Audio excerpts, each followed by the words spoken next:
This is the story of when I almost got punch made dev'd. Um, so this actually happened this week. Sunday, was chilling reading a book. Uh, I was in a restaurant, just like a little sit down because you have the mosque downstairs and you have the restaurant up top. So I'm reading my book. The Unc comes in. He's like older brother Unc. So he's like late 30s, mid 30s, something rare like that. He walks in, like Middle Eastern looking, has the beard, has like he has some dressy stuff. So I'm like, okay, this guy's a professional dude. Ask me, oh, what are you reading? Tell him what I'm reading. Da da da da. We start chopping it up. He sits down. He asks me like, oh, what are you doing? I'm like, I'm studying to become an English teacher. He's like, oh, what's your end goal in life? Like, what do you want to do in life? I said, my goal is to empower people, like from all different walks of life. And as I was saying that, he was like giving me kind of like a judgmental look. So I was like, oh, okay. Um, Anyways, he starts talking to me. He asked me like, oh, do you know about the book Rich Dad Poor Dad? And I'm like, yeah, I've heard of it. I've been in business circles. I have my associate's degree in business. No flex. Anyway, he's like, oh yeah, that's cool. Gets back to his little itinerary. That was like the first sign. Uh, Gets back to his itinerary. He's like, oh well, yeah. We gotta deprogram your brain. I have this business thing that I do. So I'm a doctor, and I have this business where I help people to create financial freedom for themselves. And essentially, what I do is I help them develop their services and their brand so that they're able to export that to different locations and have different people run it for them while they're just sitting there raking in the cash. So then with that free time, then they can go, and he's talking about dawah. I can't get the accent right. Anyway, what dawah is like when you're like spreading the message of Islam to other people. Typically how that's used right now is like through, I don't know if you ever see like those Muslim guys debating on YouTube. That's what dawah is. But dawah, if we're like looking at it, instead of just like how it's used, dawah, like spreading Islam can be done in like just like being you and being like an outstanding member of society. And I feel like that's even better than talking, because you could talk the talk, but don't mean that you walk the walk. If you walk the walk, then people are going, your actions are going to speak louder than your words. Anyways, but he was like, oh, use your dawah. You can have time for dawah, but you wouldn't have time for that if you're like slave to somebody else, working at 8 hours, da da da da da. So we had somebody come in, somebody I knew from high school. They start talking. So then he was like, oh, okay, I want to finish this conversation, but I'm going to send you some books, and you're going to need to read these because we're going to get you started. You're 19, you got to get it going. So I'm saying in my head, I'm like, the way he's explaining this is very, very sketchy. Anyways, fast forward the next day. In the meantime, I had searched him up on LinkedIn, searched his website up, and let's say the evidence that I was finding, like I felt like I was in Scooby-Doo there, and some things were not adding up.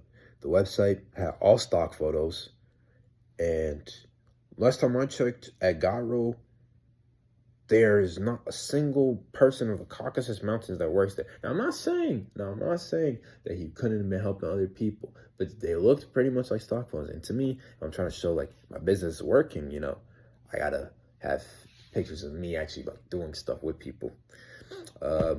Yeah. So I get WhatsApp back on my phone because I had to switch phones, and within 2 minutes, I hear bing. So he sent me a message, sent me the video. I was like, inshallah, I'll look at it when I have free time this evening. So drive back to the mosque for Asr that day after work, and I'm listening to the guy on this.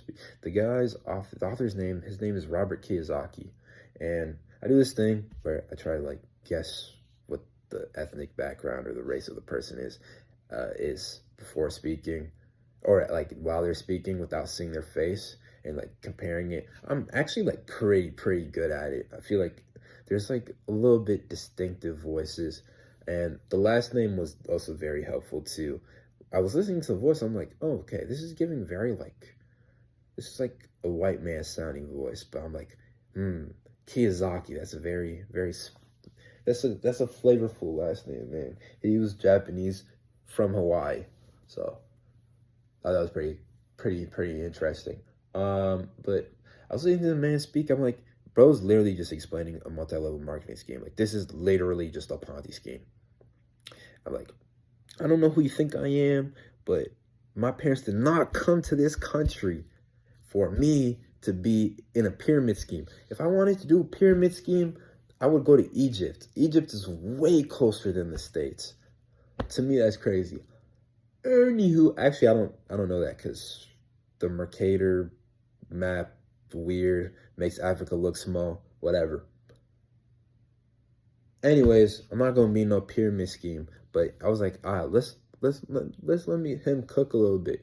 Um, uh, I'm listening to the rest of the video, and I'm just like, at the end, it's like, oh, if you want to learn more about the sort of business strategy he was talking about, which was called network marketing, and I'm thinking to myself, yeah,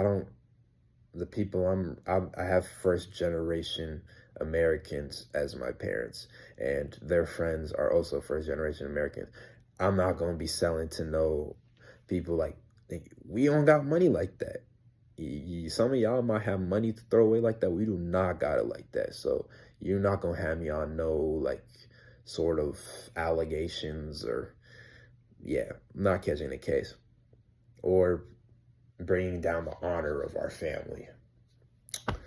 So I listened to that whole spiel. I'm like, okay, this is definitely a multi-level marketing scheme.